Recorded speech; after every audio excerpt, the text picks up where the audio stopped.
Hola, ¿qué tal? Muy buenos días a todos, queridos colegas. Mi nombre es Juan Carlos García Lara. Soy cirujano dentista egresado de la UNAM, médico cirujano, egresado de la misma Facultad de Medicina, de la misma universidad y especializado en cirugía maxilofacial, cirugía de cabeza y cuello. El área en la que me dedico es básicamente al dolor facial, migraña y cefaleas. Y finalmente, hoy vamos a tocar un tema muy importante, que es lo que es la responsabilidad civil en nuestra profesión. Particularmente, básicamente, sobre la odontología y sus especialidades afines y derivadas. Y es muy importante porque en la época actual, el ejercicio de la profesión médica en sus diferentes ámbitos ha tomado diferentes matices y diferentes rubros, ya que hay mucha información disponible para los pacientes. Los usuarios de los servicios de salud tienen también mucho más acceso a diversos sistemas de salud. La aplicación de nuevas tecnologías, el mundo ha cambiado completamente. Y el aspecto financiero del ejercicio de la profesión médica, que cada día se vuelve también un poco más complejo. Esto hace que tomemos en cuenta que cuando nosotros vamos a ver un paciente, desde el momento en el que estamos hablando con él, ya adquirimos una responsabilidad directa de él. Normalmente, pensamos que hasta que ejercemos el acto médico, recae la responsabilidad sobre nosotros. Es decir, si yo establezco un tratamiento, sobre todo intervencionista, recae la responsabilidad sobre nosotros. Pero la responsabilidad civil sobre el acto médico recae desde antes. El simple hecho de omitir una pregunta ya nos hace responsables sobre el acto médico si no damos la respuesta correcta. Ya no se diga sobre emitir un diagnóstico. Y por otro lado, en el área de la odontología debemos tomar en cuenta un factor muy importante. La medicina se divide en dos, la medicina intervencionista y la no intervencionista. La no intervencionista se refiere a aquellas donde no hay un acto físico directo del médico sobre el paciente. Y el acto médico estriba exclusivamente en dar una recomendación, escribir una receta al paciente y el paciente decide en su casa si se la va a tomar o no. Ahí no hay una intervención directa sobre el paciente. Y una intervención directa sobre el paciente es mediante el acto prácticamente manual de tocar o hacer un procedimiento sobre un paciente. La odontología es una rama médica 100% intervencionista. Y esto nos lleva a tener una responsabilidad directa sobre el paciente más fuerte que cuando no es un problema intervencionista. Por la razón que acabo de explicar. Es decir, si nosotros le decimos al paciente que tiene que hacerse enjuagues y tiene que tomarse la medicina y tiene que lavarse los dientes, la responsabilidad de hacerlo es del paciente. Nuestra responsabilidad es decirle cómo, con qué y lo mejor que le funciona, o el medicamento que tiene que tomar. Pero si ya vamos a intervenir sobre el paciente, esto nos hace doblemente responsables. Porque por un lado tenemos la responsabilidad directa de estar perfectamente capacitados sobre lo que vamos a hacer. La responsabilidad de tener el criterio médico de las técnicas que vamos a utilizar. Y la responsabilidad de tener todos los equipos y hacer exclusivamente lo que estamos entrenados a hacer. Y por otro lado, el Código Civil nos dice que vamos a ser responsables de todo lo que le hagamos al paciente, lo sepamos hacer o no lo sepamos hacer.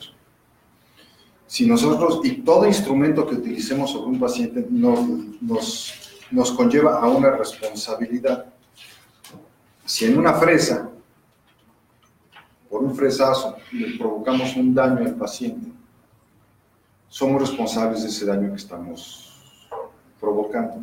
O estamos haciendo todo perfectamente bien, haciendo los cortes con la fresa, un bisturí, una pinza, que son instrumentos cortantes, que por su naturaleza ya van a generar un daño en el tejido, controlado de acuerdo a la técnica quirúrgica, pero nosotros somos los responsables, eso lo establece el Código Civil. Aunado a esto, cuando ponemos todo esto en conjunto, pues nos eleva nuestro estado de conciencia de saber hasta dónde podemos llegar con el paciente y la responsabilidad que adquirimos con él. Y los pacientes van a exigir y a demandar el resultado de lo que vamos a hacer, independientemente de, de, de, de las estadísticas, posibilidades o lo que la ciencia nos esté diciendo. Ellos demandan un resultado específico y una información específica. Cada día tenemos que darle mayor información al paciente. Los pacientes nos solicitan mayor información sobre lo que va a hacer. Por eso es muy importante lo que tanto escuchamos del consentimiento informado. Y este es un punto al que es muy importante profundizar. ¿Qué es el consentimiento informado? Hoy en día, para poder ejercer el acto médico en cualquiera de sus ramas, existe una serie de regulaciones que nos capacitan para ejercer ese acto médico. Si no las cumplimos, ya estamos cayendo en una responsabilidad médica. Y estas están dictadas por los organismos y las autoridades de salud. La norma oficial del expediente clínico, el tener el lugar adecuado debidamente registrado ante las autoridades sanitarias y el consentimiento informado. Esto significa explicarle todo al paciente. El explicarle todo al paciente muchas veces asusta al paciente de más, y eso es un hecho. Los pacientes, muchas veces un acto muy simple, van a tener que tener una información completamente detallada de qué es lo que les puede pasar. El paciente se puede morir en el sillón dental, sí se puede morir. Por un acto dental, pues quién sabe, igual y sí, igual no. Pero nosotros se lo tenemos que decir. Al paciente puede tener muchas complicaciones por cualquier acto dental o por cualquier acto médico. Muchísimas complicaciones. Unas las podemos prever y sabemos que pueden presentarse y otras no. Todo esto debe estar en el consentimiento informado. El consentimiento informado, existe la norma oficial para poder tenerlo adecuadamente. Y el expediente clínico tiene una serie de requerimientos para que esté completo, para que sea válido, cómo tienen que estar escritas las notas, cómo tiene que estar escrita la historia clínica, cómo tiene que realizarse la historia clínica, cómo debe de preguntarse y entregarle al paciente el consentimiento informado. El consentimiento informado lo firma el paciente y lo único que hace son dos cosas: protegernos ante las autoridades que nos exigen que el paciente debe tener un consentimiento informado, entonces ya cumplimos con el requisito. Y la otra, que realmente el paciente lo informamos y el paciente está enterado de todo lo que puede suceder en el procedimiento. Al estar enterado, el paciente toma la responsabilidad de aceptar el procedimiento o no de aceptarlo. Sin embargo, no nos exime a nosotros, los médicos del acto médico, de una reclamación posterior del paciente por una complicación. El hecho de tener el consentimiento informado, lo único que nos garantiza es que el paciente está enterado, que el paciente sabía a lo que iba y que nosotros cumplimos con la autoridad, porque nos exige la autoridad que nosotros le informemos al paciente a lo que va y todo lo que puede haber pasado. ¿Por qué pasa una complicación? Puede ser por muchas causas. Y esa es la parte donde a veces, cuando las cosas no salen bien, los pacientes reclaman y exigen su respuesta con justa razón. Todo paciente llega con un problema de salud que es muy angustiante, muy estresante, y esperan una solución. Ellos, como cualquiera de nosotros cuando somos pacientes, esperamos lo mismo cuando vamos a un servicio médico y demandamos nosotros un servicio médico en lugar de otorgarlo, que esta es nuestra profesión. Por lo tanto, es muy importante que dentro de toda nuestra responsabilidad civil de nuestro servicio y nuestra profesión, saber para qué nos sirve cada cosa que nos exige la ley. Con esto ya queda claro que el consentimiento informado no me exime de una reclamación o de una demanda.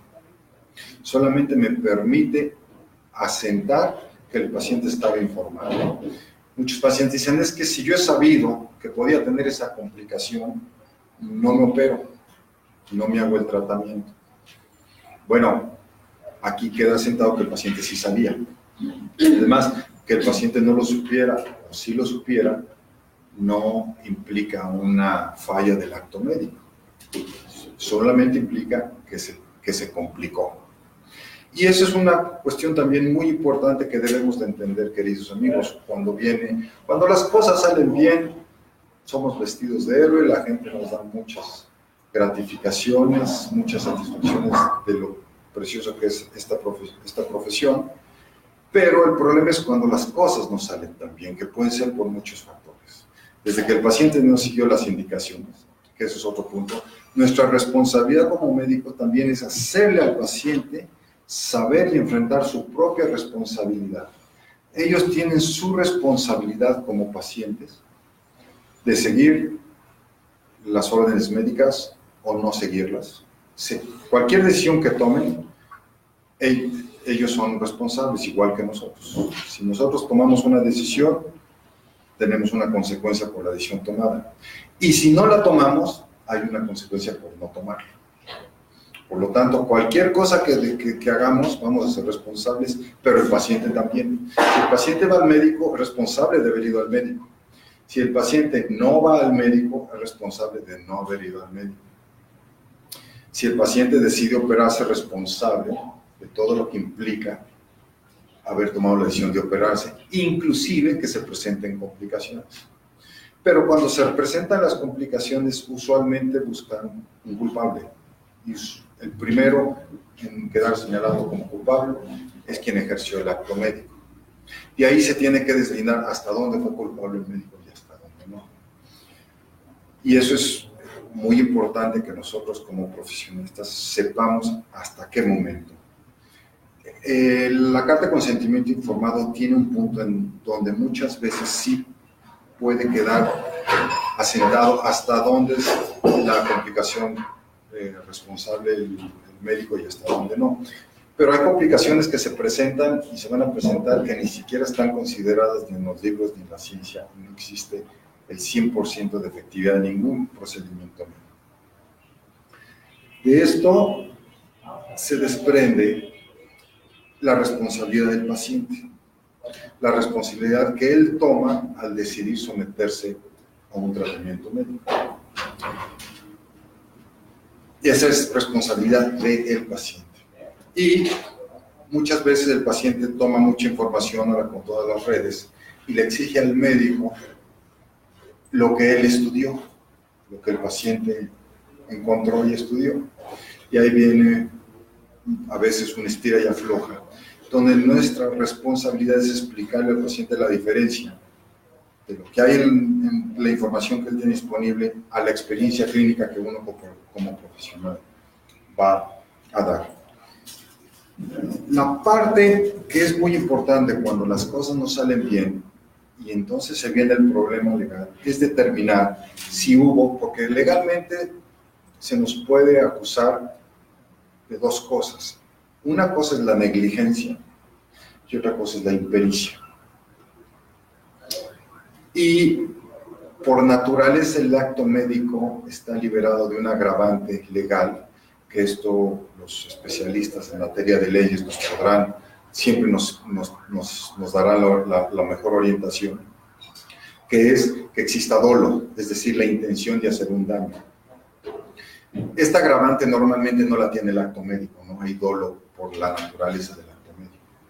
Pero sí puede caer lo que es impericia o negligencia.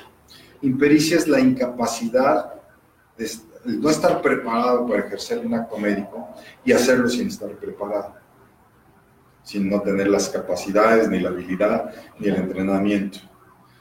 Y la negligencia es algo que se debía de haber hecho y no se hace sabiendo que se debía de haber hecho. Pasarle visita a un paciente que está hospitalizado y dejarlo ahí 48 horas sin pasar a verlo es una negligencia. Y una impericia es, yo soy cirujano maxilofacial y me pongo a quitar juanetes, no tengo el entrenamiento ni la capacidad para quitar juanetes. Y ahí viene otro rubro muy importante, que es la usurpación de especialidades.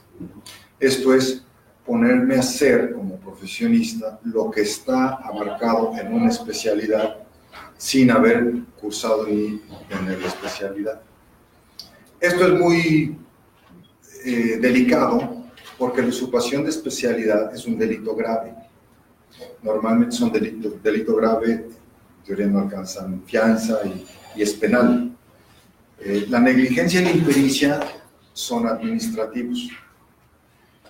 Dependiendo de la consecuencia que tiene, podemos ser responsables de alguna cuestión que caiga dentro de lo penal, como es lesiones, y dejar lesiones permanentes y dejar daño. Esto, ¿cómo se resuelve, cómo se compensa y demás? Le compete a las autoridades legales. Sin embargo, es muy importante y es una de los motivos de esta plática, el invitarlos a que tenemos nosotros la obligación de prepararnos y obtener el conocimiento legal sobre nuestra profesión con los equipos y con los profesionales al respecto. Porque el hecho de no conocer la ley no nos exime de la responsabilidad al respecto. Si nosotros no conocemos una ley, esto no nos justifica que podemos violarla o no cumplir la ley o la reglamentación. Nuestra obligación es enterarnos, y esa es nuestra responsabilidad civil y legal más importante en el ejercicio de nuestra práctica médica. El estar enterados de por qué podemos ser acusados y por qué no podemos ser acusados y cómo podemos defendernos ante una situación legal. Dado estos 3 puntos que retomo nuevamente, la impericia, la negligencia y la usurpación de especialidad, son los rubros que más comúnmente nos podrían afectar muchísimo, ya que una tiene carácter penal, que es la usurpación de especialidad. Y aquí mucho cuidado, colegas, porque muchas veces hay cursos, hay diplomados, hay educación médica continua que nos hace empezar a poder realizar procedimientos de otras áreas. Sin embargo, cuando existe legalmente la expedición de una cédula profesional de especialidad, en ese momento, si nosotros hacemos ese procedimiento, estamos cayendo en la parte de hacer el trabajo de un especialista que no somos especialistas.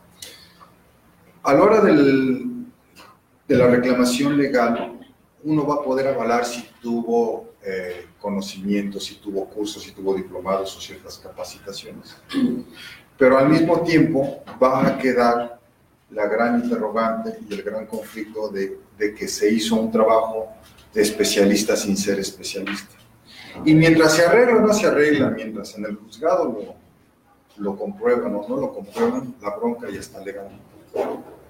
Y hay que salir de ella. Y eso es todo un problema. Entonces, es muy importante la recomendación de poder medir entre nosotros nuestro alcance de acuerdo a lo que estamos preparados y legalmente autorizados a ejercer en nuestra profesión. Hay muchos procedimientos que se empiezan a dar, entrenamientos, se saca un reconocimiento de alguna X institución, pero pertenece a un área de especialista. Si pertenece a un área de especialista, por principio, se está cometiendo la usurpación de especialidad al hacerlo. ¿Hasta dónde llega esto? ¿Hasta dónde no? Ahí tenemos que tener la asesoría de las personas, de los abogados, de las personas y los despachos legales capacitados, para podernos orientar en cómo podemos nosotros ejercer de una forma segura y tranquila. Es bastante estresante de por sí ya el ejercicio de la profesión, el lidiar con un problema de salud. Y en mi área, que es el área maxilofacial y toda la parte de la cara, pues es muy, muy importante, porque ahí normalmente la lesión queda visible y esa es un agravante legal al respecto. Y nosotros como odontólogos también estamos tratando sobre la cara, los maxilares están en la cara y muchas de las lesiones pueden dejar daño permanente visible en la cara, que normalmente en cuestiones legales tiene mucho más implicación y más agravante dejar una lesión en la cara que en alguna otra parte del cuerpo, o dejar lesionada la mano por su función. Y cada parte del cuerpo tiene diferente categoría y jerarquía en términos legales para cuando queda dañada. El estar en la cara es algo sumamente delicado, sumamente delicado. Es por eso que yo sí invito a todos ustedes a que conozcan y profundicen mucho más sobre lo que es la responsabilidad legal de lo que tenemos que hacer en nuestra práctica médica y sobre el entrenamiento que tienen para ejercer lo que saben hacer, lo hagan muy bien. Se capaciten, si quieren entrar a otros procedimientos, cursen sus especialidades, hagan lo que realmente legalmente los deja protegidos. Porque los problemas legales cada día son más, la demanda de servicios médicos de alta calidad, de alta eficiencia, y al mismo tiempo las reclamaciones por complicaciones del acto médico. Tan es así que de unos años para acá, estoy hablando de hace varios años, cosa que antes cuando inicié yo mis estudios no existía, surgió la Comisión Nacional de Arbitraje Médico. La Comisión Nacional de Arbitraje Médico tiene la finalidad de que las partes puedan conciliar su conflicto sin necesidad de llegar a un juzgado. Porque una vez que llega al juzgado un conflicto médico, es un volado. Puede ganar no el que tiene la razón, sino quien mejor maneja el caso. En cuestión de juzgados es algo ya mucho más complicado. Entonces, la Comisión Nacional de Arbitraje Médico invita a las partes a que puedan dialogar con expertos, tanto en el área médica como en el área legal, orientando a ambas partes para poder llegar a un acuerdo. Pero implica todo un trámite, implica una serie de audiencias, implica documentos probatorios, implica una serie de procesos que llevarían, en teoría, al común y feliz acuerdo de ambas partes para dirimir sus diferencias. Es muy importante que sí tengamos nosotros en nuestro ejercicio profesional, así como tenemos nuestros asistentes, nuestro recepcionista, nuestros especialistas asociados a nuestros gabinetes, nuestros laboratorios donde mandamos nuestras muestras, nuestra lista de proveedores, nuestro contador, nuestro departamento de marketing. Es importantísimo tener nuestro departamento legal. Hoy en día es necesario, es condición obligada el tener un departamento legal. No importa si en tu consultorio eres tú solito y tu asistente, y lo tienes en tu casa porque tuviste la facilidad y tienes la infraestructura ahí en tu casa de poderlo tener, tienes que tener un departamento legal.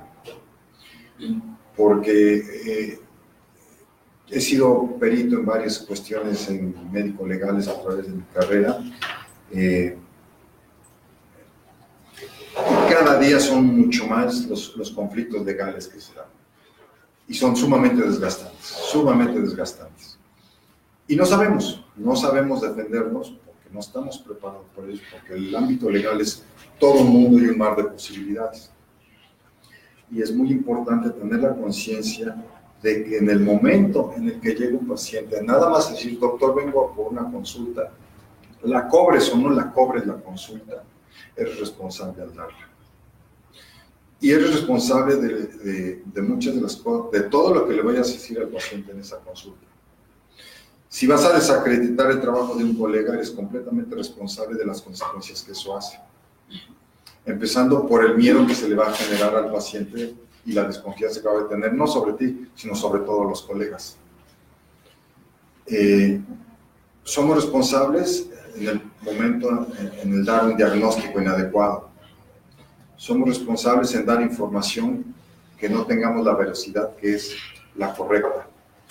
Es preferible decirle a un paciente, sobre ese tema que me preguntan, no tengo la experiencia y no sé exactamente ese medicamento a qué se refiere, ni cuál es la sala y cómo está funcionando, voy a investigarlo para poderlo orientar mejor, a decirle, sí, sígalo tomando sin tener la certeza de que sabemos lo que está tomando. Ningún médico de ninguna especialidad conoce las interacciones de los medicamentos que maneja con todas las interacciones de los demás medicamentos. No existe. Es nuestra responsabilidad poder decir, no lo sé en este momento. De momento síganlo tomando, de momento suspéndalo. Cualquier cosa que le digamos al paciente, suspenda su medicamento, sígalo tomando, somos responsables de lo que suceda por habérselo suspendido o porque lo siga tomando.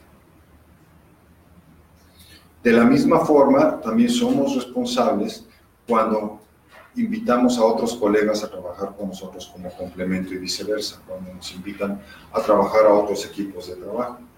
O un paciente que llega al consultorio dental y trae un problema del corazón.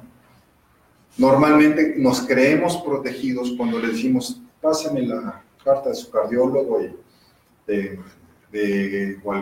la paciente que embarazada, dígale a su ginecólogo que le vamos a poner la anestesia para hacerle esta extracción dental para que podamos proceder.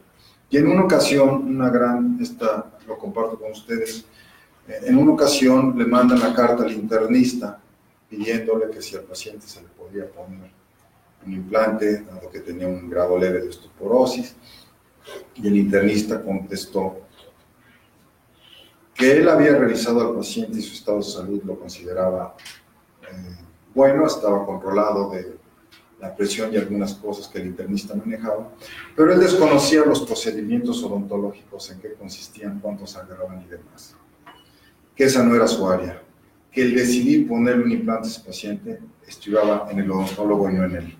Él nada más podía constatar que su estado de salud estaba óptimo en ese momento.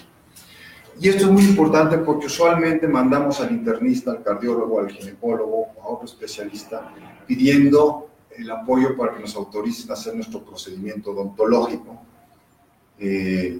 avalado por otra especialidad. Y esa no es nuestra responsabilidad. De lo que nosotros hacemos es exclusivamente nuestra. El odontólogo que solicita a la valoración al cardiólogo o al ginecólogo o a otro especialista es solamente una valoración del área que está manejando ese doctor, que nos dice que está en buen estado en esa área y él espera que no haya complicación en su área, pero el responsable del procedimiento odontológico es el odontólogo que va a realizar el procedimiento y su conocimiento al respecto de cómo se maneja, si la paciente está embarazada, una paciente embarazada, cómo se maneja un paciente cardiópata en el consultorio dental, es responsabilidad solamente del odontólogo. Si el problema es problema neurológico, la atención de pacientes neurológicos en el consultorio dental son responsabilidad del odontólogo. Y así de cada una de las especialidades. Entonces es muy importante también que todas estas valoraciones de otros especialistas que solicitamos a nosotros nos van a ayudar, nos da una cierta protección de que no entramos en la negligencia de no pedir una valoración de una especialidad, dado que el paciente tiene un problema que concierne a esa especialidad, pero no nos va a eximir de la responsabilidad del acto que nosotros vamos a hacer. El acto que nosotros vamos a hacer es responsabilidad exclusivamente del que lo hace. Y esto es mucho, muy importante. Y hago mucho énfasis, y he estado haciendo énfasis durante toda la plática al respecto, porque realmente lo más importante en el acto médico es de asumir la total responsabilidad de lo que hacemos. ¿Asusta mucho esto? Sí. ¿Es delicado? Sí. ¿Es parte de nuestra profesión? Sí. ¿Es con lo que tenemos que lidiar? Sí. Bienvenidos al área de la medicina. Así es como tiene que hacerse, pero tenemos maneras también de irnos protegiendo, asumiendo nuestras responsabilidades. El hacernos completamente responsables de los que hacemos también nos da una gran libertad. La libertad de que sabemos exactamente cómo podemos responder ante las eventualidades que esto nos presenta. Dentro de esto es tener grupos multidisciplinarios, de colegas, de apoyos y de otros ámbitos en otras especialidades, en otras áreas. De la misma forma que una cuestión fiscal tendríamos el apoyo de nuestros contadores o fiscalistas, en una cuestión legal necesitábamos en nuestro equipo los departamentos legales que nos apoyen al respecto. Y los lineamientos legales están perfectamente definidos. Si nosotros seguimos los lineamientos como están definidos, esto nos va a dar la tranquilidad que ahorita de momento, al platicar sobre todo esto de las responsabilidades, nos asusta un poquito, porque realmente no existe, creo yo que no exista realmente un colega médico que esté ejerciendo la medicina con la finalidad de hacerle daño al paciente. Siempre vamos a tratar de que nuestro tratamiento sea el mejor, que el paciente mejore, que se cure. Por consiguiente, nuestra recomendación depende que el paciente se sienta bien después de venir a vernos. En fin, todos esos detalles están dados porque nos interesa el bienestar del paciente. Doctor, ¿podemos comenzar con algunas preguntas? Sí, claro que sí. Algunas preguntas que nos está haciendo nuestra comunidad. Ajá. Y nos preguntan, usted que, bueno, muchas gracias por compartir su experiencia como cirujano maxilofacial y qué probabilidad hay de que podamos tener alguna emergencia médica como un shock anafiláctico en el consultorio. Bueno, las emergencias médicas, las probabilidades de tener cierto tipo de emergencias médicas en el consultorio son altas, porque el volumen de pacientes se ve alto.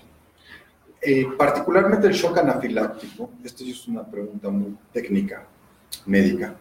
El shock anafiláctico como tal, las posibilidades son pocas, estadísticamente hablando, y más anestésicos. Los anestésicos locales que existen hoy en día difícilmente generan un shock anafiláctico. Ahora, es muy frecuente que haya respuestas al anestésico.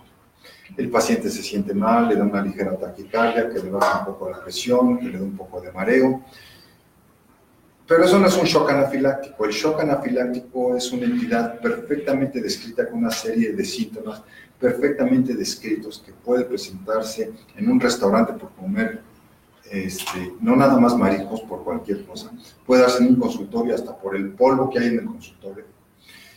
Y puede darse por algunos medicamentos que usamos en el consultorio, pudiera darse, pero en general, estadísticamente hablando, los materiales dentales que se utilizan y los anestésicos locales que se utilizan rutinariamente en el consultorio dental, el índice de generar un shock anafiláctico es muy, muy bajo.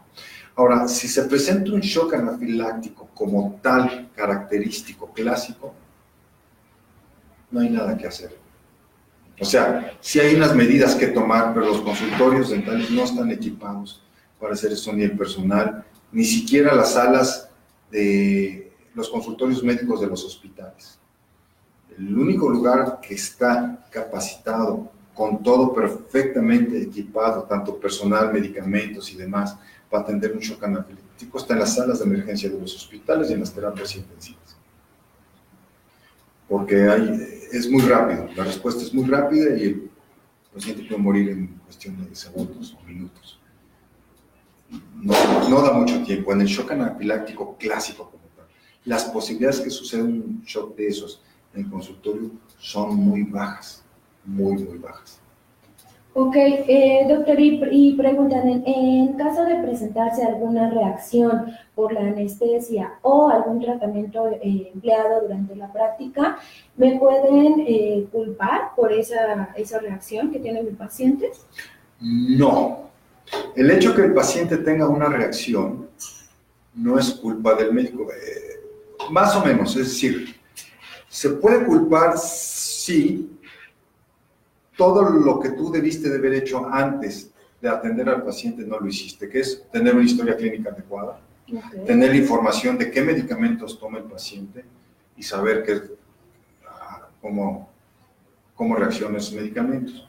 Si no tienes eso, sí se te puede culpar, pero si tienes y cumples con todo eso, por el simple hecho de que haya reaccionado el paciente, no se puede culpar. El paciente puede tener una baja de presión y no se te puede culpar. Si el caso no se resuelve favorablemente, los pacientes sí te van a culpar.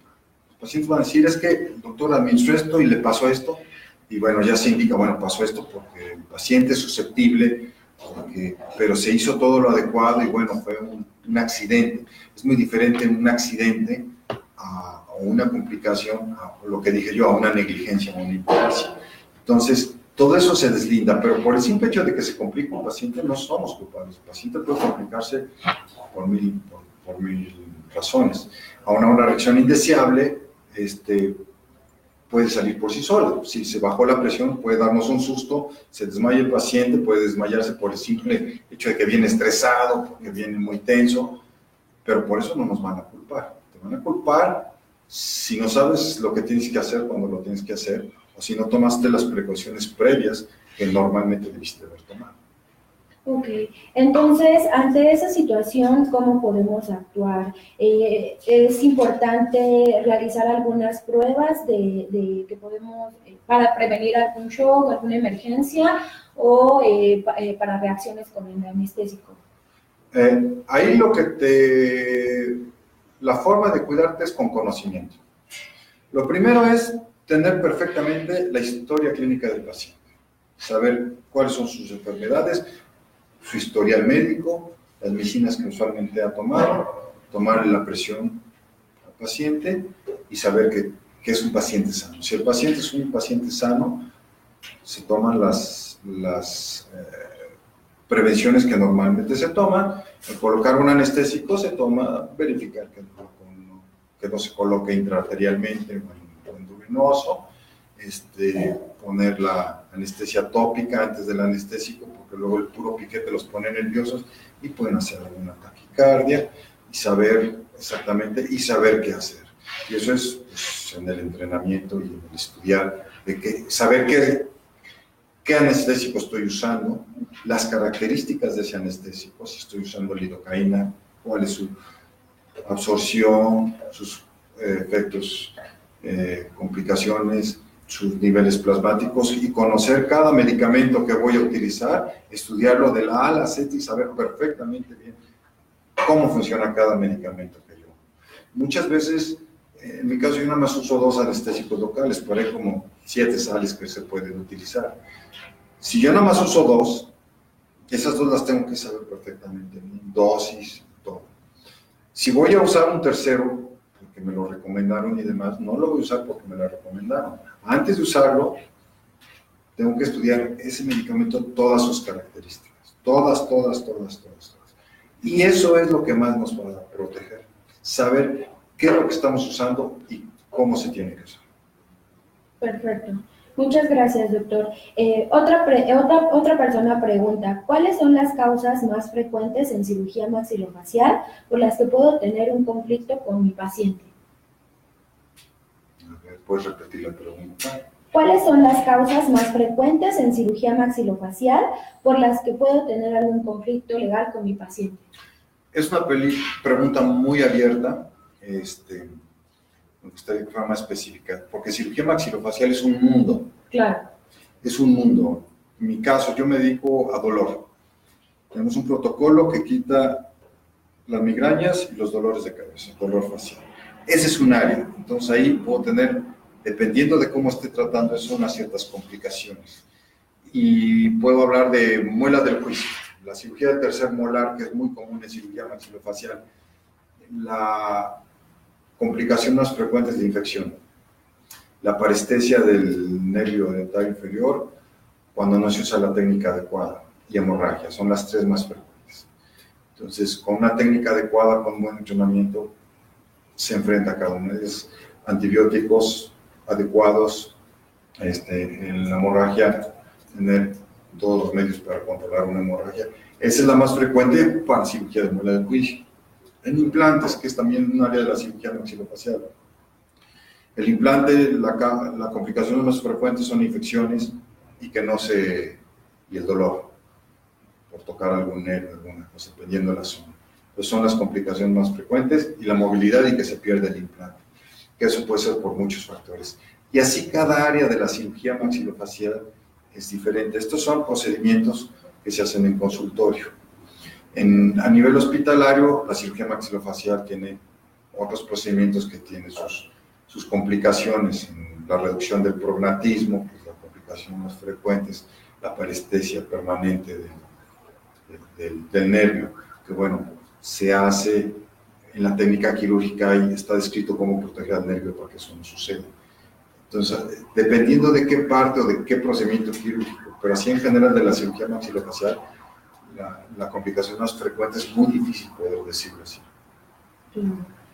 Ok, muchas gracias, doctor. Pregunta otra persona. Mi paciente prefiere tratamientos alternativos como medicina natural y hace caso omiso al tratamiento que prescribí. En este caso, ¿la responsabilidad puede recaer en mi paciente? En ese caso, cae totalmente en tu paciente. Es muy importante y es muy buena pregunta porque eso es muy frecuente. Hoy en día, toda la gama de alternativas hay mucha demanda de eso. Y que si con chochos, que si homeopatía, yo no voy a desacreditar ninguna de las alternativas porque no soy experto en ellas. Lo que yo les digo a los pacientes cuando me dicen eso es, oye doctor, es que no me gusta tomar antibióticos, pues no los tome. Si él no quiere tomarlo, no lo tome. Oye doctor, soy diabético, pero me gusta la leche condensada, ¿la puedo tomar? Tómela. ¿De veras la puedo tomar? Sí, sí puede. ¿Y no me hace daño? No, claro que sí, y mucho. La responsabilidad del paciente. Doctor, ¿puedo fumar? ¿Puede jalar? A ver, ¿pueden seguirlo? ¿Puede? Sí, sí puedo, ok. ¿Y me va a hacer daño a mi operación? Sí, mucho. ¿Puede comprometer resultados? Sí, claro que sí. ¿Y echar a perder todo lo que hicimos? Sí, también. Pero esa es su responsabilidad. Entonces, si el paciente, específicamente la pregunta, el paciente quiere cosas alternativas y las quiere tomar, que las tome adelante. Y a lo mejor le pueden funcionar muy bien. Yo lo que les digo es, mi responsabilidad es darte el antibiótico. Es con lo que yo te puedo cuidar porque es lo que yo sé manejar. Aquí está, tómalo, 24 horas. Aquí está tu receta. Cada 8 horas, 500 miligramos, en fin, por 7 días. Estas son tus indicaciones. Con lo que de lo que yo estudié, te puede servir. ¿Puedes tomar los chochos? Sí. Si tu doctor homeópata o el de las terapias de los cuarzos o cualquiera de las alternativas, las gotitas que te dan, te dice que tienes que suspender el antibiótico, eso él se hace responsable. Yo no te suspendería nada. Te doy el antibiótico y si puedes tomar las gotas, no tengo experiencia en el uso de esos medicamentos, yo no te las suspendo. Si ese doctor te dice que mejor no tomes el antibiótico, eso es bajo tu responsabilidad, porque mi responsabilidad es que yo sé que en tu caso el antibiótico lo debes de tomar con este esquema. La responsabilidad es del paciente. Y el paciente es muy importante que nosotros cada vez que lo tratemos, lo hagamos consciente de que la responsabilidad de su enfermedad es de él. La enfermedad de los pacientes no son responsabilidad nuestra, ni los pacientes son responsabilidad nuestra. Nuestra responsabilidad es brindar con nuestro mejor saber y entender el mejor servicio y darles las mejores herramientas que de acuerdo a lo que sabemos, estadísticamente sabemos que les puede funcionar mejor. La decisión de hacer, si el paciente dice no me quiero operar, pero él tiene el tumor, hace 2 semanas no lo tenía, es un tumor que está creciendo en mis ojos, hay que quitarlo, es que no me quiero operar, está bien, dígame cómo le puedo ayudar. Pues no sé si usted... Ok, entonces es muy importante, amigos, el poder hacer conciencia de nuestra responsabilidad. Nuestra responsabilidad médica es muy importante y darle a cada quien su responsabilidad. El paciente es responsable de sí mismo. Nosotros somos responsables de nosotros mismos, de nuestro proceder. En el ejercicio de nuestra profesión es muy importante tener integrados los grupos multidisciplinarios. Por eso yo sí quiero que pudiéramos conjuntar equipos de trabajo. Es muy importante, hoy en día ya no podemos trabajar como era antes, así nada más porque yo ya soy odontólogo y ya voy a dejar sonrisas muy bonitas, voy a curar a la gente y ya no. Tenemos que estar protegidos, nos va a proteger el conocimiento, somos responsables de tener conocimiento de lo que necesitamos y al mismo tiempo el poder tener, trabajando con nosotros, equipos legales, por eso existen hoy en día pólizas de protección jurídica y corporativos que deben ser altamente especializados en el gremio, específicamente a proteger colegas. Porque así como nosotros, uno hace la endodoncia y el otro pone los brackets, en la cuestión legal es lo mismo. Hay colegas abogados que están dedicados a divorcios, el divorcio entre paciente y médico también existe, y hay especialistas para eso. Entonces hay corporativos especializados para defender dentistas, porque también es diferente el médico, el dentista. Entonces, hay muy pocos en el mercado, hay muchos que sí nos protegen la parte médico, pero hay muy pocos que están especializados en proteger dentistas, por como lo decía en el principio de la plática, la odontología es un servicio médico que por excelencia desde el primer momento es invasivo, es intervencionista. Entonces es muy importante estar protegidos con corporativos especializados, y el hecho de ejercer de una manera responsable implica tener un respaldo jurídico que pueda asistir cualquier conflicto que podamos tener, y entonces sí poder ejercer nuestra bellísima profesión con un somnífero natural, sin efectos secundarios, y poder dormir tranquilos y disfrutar de esta hermosa profesión. Cualquier cosa, yo les recomiendo que puedan contactar al corporativo Legal Dental Consulting, que es el único que conozco especializado específicamente en asesoría legal para dentistas. Nada más para dentistas. Les van a pasar, vamos a poner ahorita en la pantalla los teléfonos de Legal Dental Consulting. Se los recomiendo muchísimo, porque dormir tranquilo, cerrar el consultorio el viernes en la noche, irte a dormir tranquilo hasta el lunes, es buenísimo. Muchas gracias por su atención. ¿Alguna otra pregunta? No, doctor, pues ya nada más felicitaciones por compartir su experiencia con nosotros, y pues muchas gracias por resolver todas nuestras dudas. No sé si usted tenga algo más que agregar, y bueno, pues con esto terminamos la sesión del día de hoy. Muchas gracias.